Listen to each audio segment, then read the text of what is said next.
Have you ever found yourself on the healing journey only to feel like everything is falling apart? Emotional detoxification can feel like a storm before the calm. It leaves you feeling overwhelmed, disoriented, unsure of the process. But what if I told you that these challenges are not only a normal but necessary part of the process? Stick with me in this video as we dive into emotional detoxification, what it is, the 7 biggest pitfalls or challenges that you may face undergoing emotional detoxification, how to navigate them to emerge more strong and more powerful, more empowered. So, what is emotional detoxification?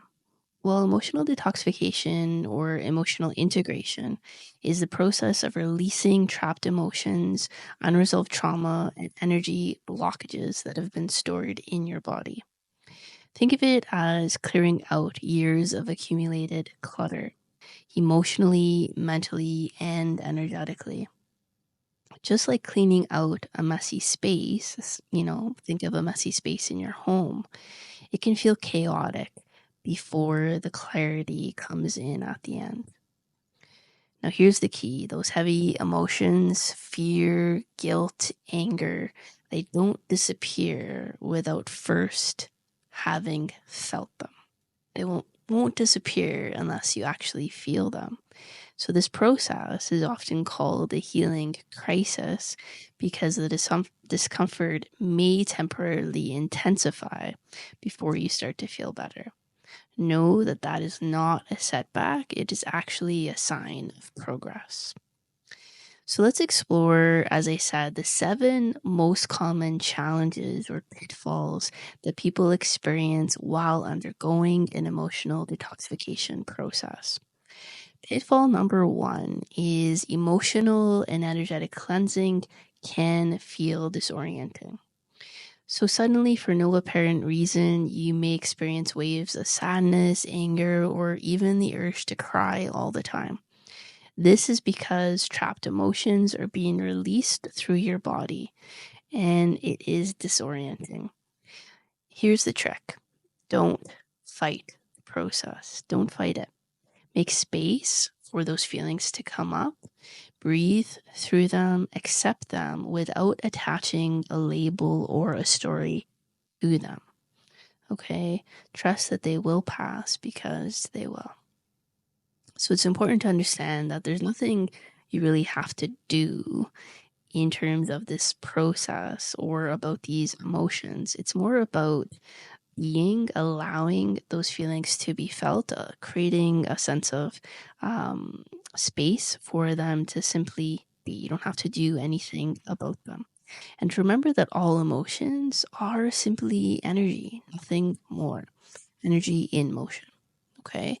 So the way to address this first challenge or pitfall is when these emotions surface to pause. Close your eyes, take a deep breath, and remind yourself just that. This is just energy leaving my body. It is temporary. Okay. The second common challenge that people can face during emotional detoxification is being too intellectual and or struggling with judgment. So this is probably one of the more common obstacles people face is getting stuck in your head, right? So over analyzing your emotions will block the healing process. Now, how can you tell when you're over analyzing? Well, there's often a sense of heaviness in your head. There may literally be headaches, but you'll notice mental chatter, like the hamster on the wheel type of sensation. So this is your inner critic at work, judging you for your emotions or perceived failures. The way to address this challenge is to break the cycle of overthinking. And we can do that by grounding ourselves in our body. Basically, we want to pull the energy that's up here at the mental level into our body to be grounded. So you may wish to place your hands on your chest or your stomach. Breathe deeply, focus on your breath, focus on the physical sensations in your body. So experiencing somatic therapy can be helpful in this regard. You may also wish to practice self-compassion at the same time. You can do that by imagining what your friend would be saying to you. So talk to yourself as if it was your friend talking to you. You may say things like, "It's okay to feel this way. You're learning, you're growing." Okay, that's self-talk, self-compassion. The third most common challenge people may face during an emotional detoxification is physical detox symptoms. So, emotional detoxification often isn't just mental, it can be very physical in nature. You may experience headaches, fatigue, vivid dreams, even flu like symptoms. These reactions are your body's way of releasing toxins, releasing stagnant energy, unresolved feelings. So, the way to handle this step is to support your body through that process. And you can do it with proper hydration, whole foods, plenty of rest, the typical things that you would think of. Incorporate daily practices like Epsom salt baths. There's a lemon bath recipe that I'll link to in the description below this video. Light exercise, spending time in nature, again, anything that will help to ground your body. And to remember, always remember, these symptoms are temporary. The fourth common challenge or pitfall is feeling everything and becoming more sensitive emotionally. So as you cleanse, you may go from feeling numb to feeling everything. It's like the pendulum swings from one end to the other. You'll notice subtleties in your emotions. You may even notice yourself becoming more empathic to others' energy as well. And while this increased sensitivity can definitely feel overwhelming, can be a blessing in disguise. Neurons are activating, energy is flowing. Okay. So the action step here is to counterbalance that shift by protecting yourself through setting boundaries. Limit time with people or environments that feel draining. Again, ground yourself daily with practices like walking barefoot outside, being out in nature, meditation, deep breathing. The fifth most common challenge or pitfall during an emotional detox can be loss of identity, or what is sometimes called the void, and the sense of impatience that comes along with that. So, releasing old emotions often feels like a void, a space, a vacuum where the noise of low energy patterns used to be, right?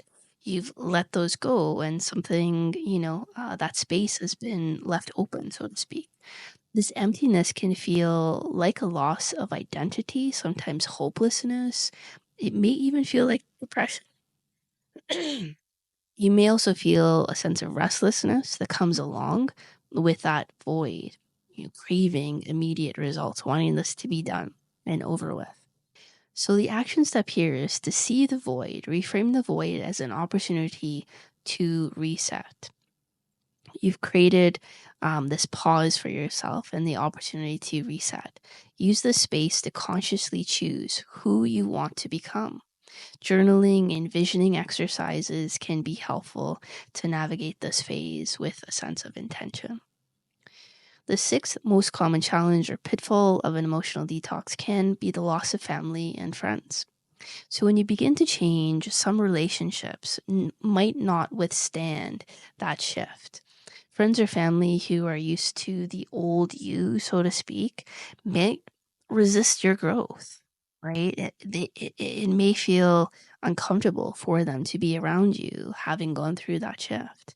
Conflict may arise, as you outgrow old dynamics, old relationship dynamics.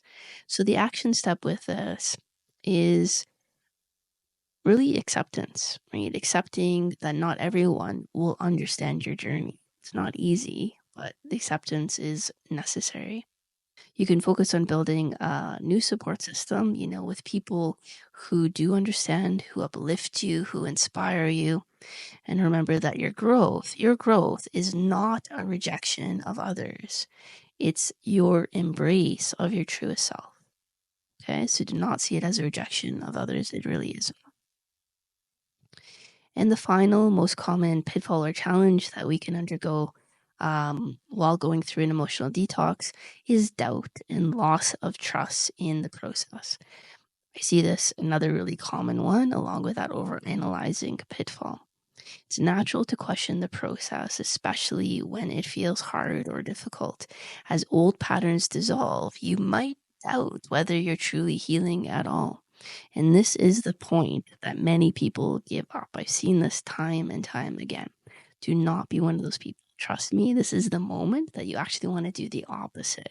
You want to lean in. So when you start to notice yourself questioning the process, it's feeling a little hard. You're not, you're doubting that you're healing. This is the point at which you want to lean in. So remind yourself why you started. What is your big why? Why are you doing this in the first place? Write down your progress, no matter how small. Celebrate even, what you perceive as small wins. Celebrate each step and trust that every challenge is a stepping stone towards your true transformation. Emotional integration is kind of a strange process. You can feel more than you've ever felt before. And yet, as your awareness and connection to yourself increases, you also realize, in a sense, that none of it matters either. One side effect of raising your vibration is you become less uptight, and you can gain a sense of humor as you observe and actually start to laugh at the perplexities of our human existence. Eventually, it is possible to see the energetic integration process as almost a playful treasure hunt where you're unlocking keys that will lead to limitless energy and possibilities. Emotional detoxification is not easy, but it is one of the most powerful gifts you can give yourself. Each pitfall, each challenge that we discussed is actually an opportunity to release what no longer serves you and step into the freedom and joy that you so deserve. So remember, healing isn't about perfection. Healing is about progress. And every step you take is bringing you closer to the vibrant, authentic life that you are meant to live.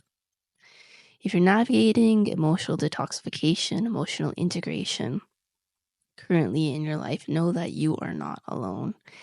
I'd love to hear your thoughts and experiences. Please drop a comment below. Share what's been helping you on this journey, what your experiences have been like. And don't forget to like this video, subscribe so you can get more content like this, and share it with anyone who you think may need a little inspiration and support. Let's continue growing and healing together. Love you. Connect soon.